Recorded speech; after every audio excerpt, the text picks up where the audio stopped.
Когато хората чуят, че детето ми се страхува от кучета, а вкъщи живее с домашен любимец, ни гледат с недоумение. Може би 2 месеца след като започнахме да се срещаме с Начо, аз видях едно уверено дете, което до преди 2 месеца не мислех, че е възможно да се доближи до куче, а той го водеше смело, прегръщаше го, говореше му, галяше го. Това за мен беше най-радостният момент от много време насам. Страхът на Марти е граден 3 години и за всички беше ясно, че ще отнеме време да се преодолее.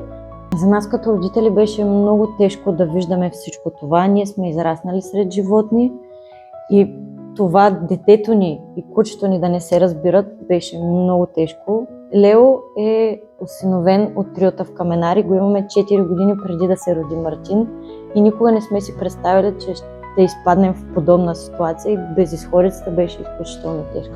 Тогава съвсем случайно попаднах на видеото с майката на Благой, в което тя обяснява за проблемите на сина си, които са много сходни с тези на моето дете. Още същата вечер, след като изгледах клипчето, се свързах с организацията чрез контактната им форма и 24 часа по-късно вече имах отговор.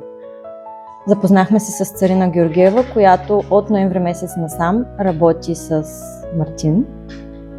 Той много я хареса. Идеята беше да се запознаем с нея и с нейното терапевтично куче Бува.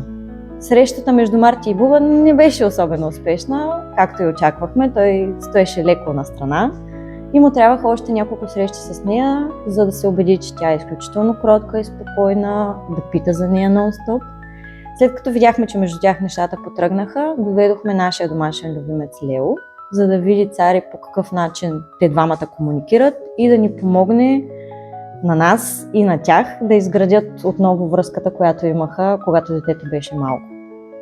Трябваха ни точно няколко срещи, в които наистина се видя подобрение и тогава решихме да преминем към малко по-едро животно от нашия домашен любимец и тогава се спряхме на Начо. Наричам Начо терапевтичното куче на Мартин. Той много му помага в процеса му да свикне с животните, да не е толкова страхлив. Идваме в Lucky Hunt всеки уикенд и заниманията включват разходки на Начо. Марти се учи как да го държи на повод, как да се държи, когато други хора минават покрай тях, как да изгражда доверие между него и Начо и как да направи Начо свой приятел.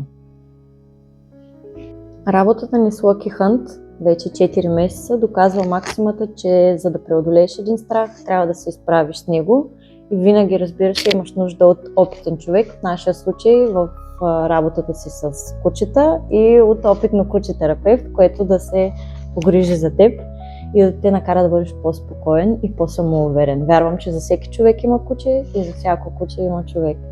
В заключение бих искала да посъветвам всички родители, които преминават през такива изпитания с техните деца като нашето, да не се колебаят да се свържат с Lucky Hunt, защото хората, които работят тук в организацията, правят всичко с едничката цел да заздравят връзката между децата и животните, да научат децата чрез любов към животните на отговорност и страхът на детето да бъде преодолян.